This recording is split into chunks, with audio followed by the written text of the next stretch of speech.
तो आज हम सीखेंगे कि दो त्रिभुजों की सर्वांग समता का ASA प्रतिबंध। तो देखो क्या होता है, ए का मतलब है कोण, भुजा, कोण। तो यानी कि दो कोण है और बीच में क्या है, भुजा है। यदि एक त्रिभुज के दो कोण और उसके अंतर्गत भुजा यानी कि उनके बीच की भुजा किसी दूसरे त्रिभुज के दो संगत कोणों और अंतर्गत भुजा के बराबर हो तो वे त्रिभुज जो हैं सर्वांगसम होते हैं। जैसे कि हमने यहाँ पर दो त्रिभुज ले लिए हैं समझने के लिए। तो अगर इस त्रिभुज का कोण A और इस त्रिभुज का कोण P बराबर हो, माना ठीक है, कोण A किसके बराबर है, कोण P के बराबर है।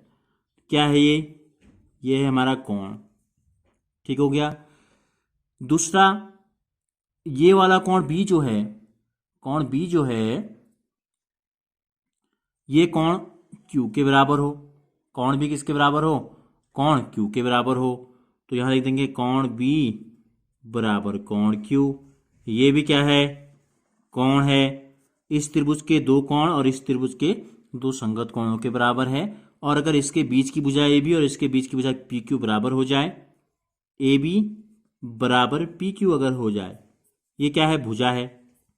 ये क्या है, भुजा। तो देखो कोण भुजा कोण, कोण भुजा कोण, कोण भुजा कोण अगर बराबर हैं तो इसको हम इस प्रकार से लिखते हैं कि इसलिए त्रिभुज कहां से शुरू कर रहे हैं, पहले कोण से शुरू कर रहे हैं A, फिर दूसरा कोण जो बराबर था ABC सर्वांग सम होगा त्रिभुज PQR के। ठीक हो गया। तो इस प्रकार से इसको लिखा जाता है। दूसरी चीज आप ध्यान से इसको देखिए, जो भुजा यहां बराबर है AB PQ, तो AB के दो किनारे वाले कोण, एक कोण A कोण P के बराबर है, ये दूसरा छोर का कोण B कोण Q के बराबर है। तो ऐसी कंडीशन जब होती है तो हम कहते हैं कि दोनों त्रिभुज जो हैं वो सर्वांगसम हैं। किस नियम के तहत, ASA सर्वांग समता प्रतिबंध के तहत। अब हम एक उदाहरण लेते हैं।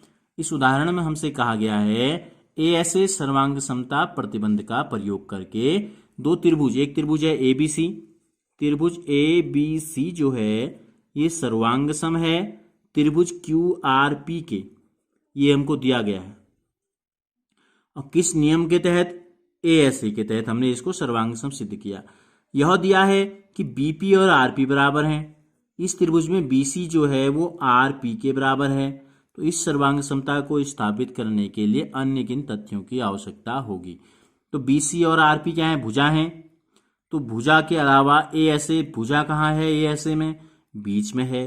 किनारे में दो क्या है, कोण हैं। वो कोण कौन से होंगे, इससे पहले भी मैंने आपको बताया। AB में कोण A P के बराबर था, B Q के बराबर था। तो इसी के तहत हम करेंगे कोण B कोण R के बराबर हो जाएगा। हमको जरूरत होगी कोण B को कोण R के बराबर सिद्ध करने की, और कोण C को सिद्ध करने की बराबर होगी कोण P के। तो इन दो चीजों की हमको और आवश्यकता होगी। अन्य किन तथ्यों की आवश्यकता थी, इन दो तथ्यों की आवश्यकता हमको है। अगला प्रश्न जो है, क्या आप ASA सर्वांग समता प्रतिबंध का उपयोग करके यह निष्कर्ष निकाल सकते हैं कि त्रिभुज AOC जो है त्रिभुज BOD के बराबर है। तो चित्र आपको दिखाई दे रहा है। देखो AOD कौन सा है, AOC, त्रिभुज AOC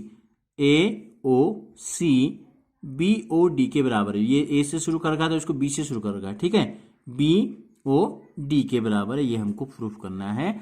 बराबर का मतलब क्या है, सर्वांग सम है, ये हमें सिद्ध करना है। तो देखो हम क्या करते हैं, हमको लाना है ASA। अब इन दोनों त्रिभुजों में हमको कौन सी भुजा पता है, आप ये देखिए ध्यान से।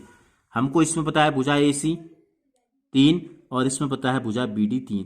तो AC और BD बराबर हैं, जैसा कि मैंने इसके पहले वाले प्रश्न में आपको बताया कि किन दो चीजों की, तथ्यों की हमको आवश्यकता है कि BC के किनारे के दो कोण B और C और RP के किनारे के दो कोण R और P। तो वही चीज हम यहां भी ज्ञात करेंगे। AC और BD हमको बराबर दिए हैं, तो AC का C कोण तो हमको पता है, BD का D कोण हमको पता है। तो इसका कोण A हमको निकालना है और इसका कोण B हमको निकालना है, ठीक है।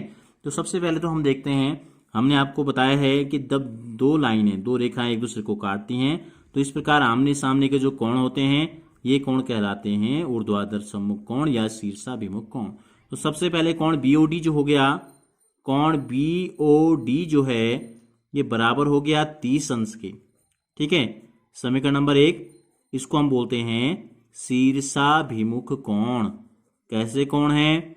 शीर्ष के सम्मुख, एक दूसरे के शीर्ष के सामने, तो शीर्षाभिमुख कोण हो गए। अब हम लेते हैं किसी भी एक त्रिभुज में ये कोण निकालते हैं। त्रिभुज एओसी में ले लेते हैं हम।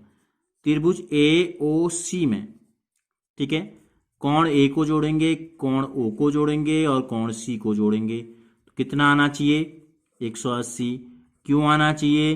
क्योंकि इसको बोलते हैं त्रिभुज का कोण योग गुण। इसका मतलब क्या होता है? इसका मतलब ये होता है कि किसी भी त्रिभुज के तीनों कोणों का जो योगफल होता है वो सदैव 180 अंश होता है।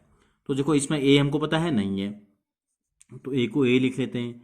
ओ हमको पता है 30 अंश है, सी हमको पता है 70 अंश है, बराबर कितना है? 180। तो कोण ए 70 में 30 जोड़ देंगे, आ जाएगा 100, बराबर 180 अंश हो गया। तो कोण ए का जो मान है पहले त्रिभुज में हमको पता चल गया, 180 धन 100 को दूसरी तरफ ले जाएंगे तो ऋण 100 हो जाएगा, तो ये आ गया 80 अंश। ये कोण कितना आ गया? अब ये आ गया 80 अंश। ठीक हो गया। अब हमें क्या करना है दूसरे त्रिभुज में? दूसरे त्रिभुज का नाम है ओबीडी। त्रिभुज ओबीडी में इसी प्रकार सीधे लिख लेते हैं, इसी प्रकार तीनों कोणों को जोड़ देते हैं उसके। ठीक है, पहले लिख लेते हैं, चलो ओबीडी में बीओडी हमको दिया है तो बीओडी लिख लेते हैं। कोण बी, कोण ओ, कोण डी, तीनों को जोड़ेंगे तो आएगा 180। इसी प्रकार लिख दिया। तो यहाँ पर त्रिभुज का कोण योग गुण न भी लिखें तो भी चलेगा। कोण बी का मान चित्र में हमको बताना है, कुछ भी पता नहीं है। कोण ओ शीर्षाभिमुख कोण भी हमने निकाला था 30 अंश है, और कोण डी 70 अंश हमको दिया गया है। तो बिल्कुल वही है जिसको 30 70 ए यहाँ बी है। तो इसको हल करेंगे, कोण बी का जो मान आ जाएगा, इसको हल करने के बाद भी हमको प्राप्त हो जाएगा। कोण बी का जो मान आएगा वो आ जाएगा 80 अंश। 180 ऋण 100, यानी कि कोण बी का जो मान आ गया ये आ गया 80 अंश। ठीक हो गया। अब इन दोनों त्रिभुजों में देखो, जो दो त्रिभुज हमको सर्वांग सम सिद्ध करने हैं, इन दोनों त्रिभुजों में लेते हैं हम। त्रिभुज एओसी व त्रिभुज बीओडी में, इन दोनों त्रिभुजों में ये कोण 70, कोण सी, ठीक है, या कोण ए से लेते हैं। कोण ए कितना है? 80। ये भी कितना आ गया हमारा? 80 आ गया। इस त्रिभुज का 80 इस त्रिभुज के किसके बराबर है? कोण बी के बराबर है, बराबर 80 लिख लेते हैं। बीच की भुजा एसी है 3, और ये भुजा कितनी है? बीडी 3, बराबर 3 इकाई जो भी होगी, पीछे से कुछ लिखा नहीं है, 3 इकाई लिख दिया हमने। और कोण सी जो है कितना है? 70, और ये कोण डी के बराबर है, चित्र में आपको दिखाई दे रहा है, ये हो गया 70। तो अब देखो क्या है, एक कोण ये है आपका कोण, यहां लिख लेते हैं अलग से, ये कोण है, ये भुजा है, और ये कोण है। यहां अगर हम लिखें, आगे लिखें तो देखो ये एंगल, ये साइड, और ये एंगल। तो क्या हो गया? एंगल बराबर है, एंगल बराबर है, बीच की साइड बराबर है, तो इससे हम ये निष्कर्ष निकाल लेंगे। इसलिए त्रिभुज कहां से शुरू है? कोण ए से शुरू है, भुजा एसी है, ठीक है। तो हम कहां से कैसे लिखेंगे? इसको लिखेंगे ए से ओ में, अगर हम जाएं इसके हिसाब से, अगर हम ए से ए ओ सी लिखें, पहला नाम हमने यहां से लिख लिया जो हमको प्रश्न में दिया गया है सिद्ध करने के लिए, एओसी। तो अब हम इससे मिलान करेंगे कि ए के संगत कौन सा है, शीर्ष यहां है। ए का मान कितना था? 80 था, तो ए किसके बराबर है? बी के बराबर है, तो बी लिख देंगे। बीच में इसके भी ओ आ जाएगा, और क्या बच गया? लास्ट में डी बच गया। तो देखो ऊपर क्या सिद्ध करना था हमको?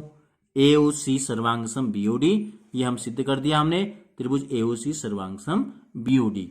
तो हमसे पूछा था क्या आप ऐसे सर्वांग समता का प्रतिबंध का उपयोग करके निष्कर्ष निकाल सकते हैं? तो बिल्कुल हमने निकाल के दिखा दिया। ए ऐसे सर्वांग समता प्रतिबंध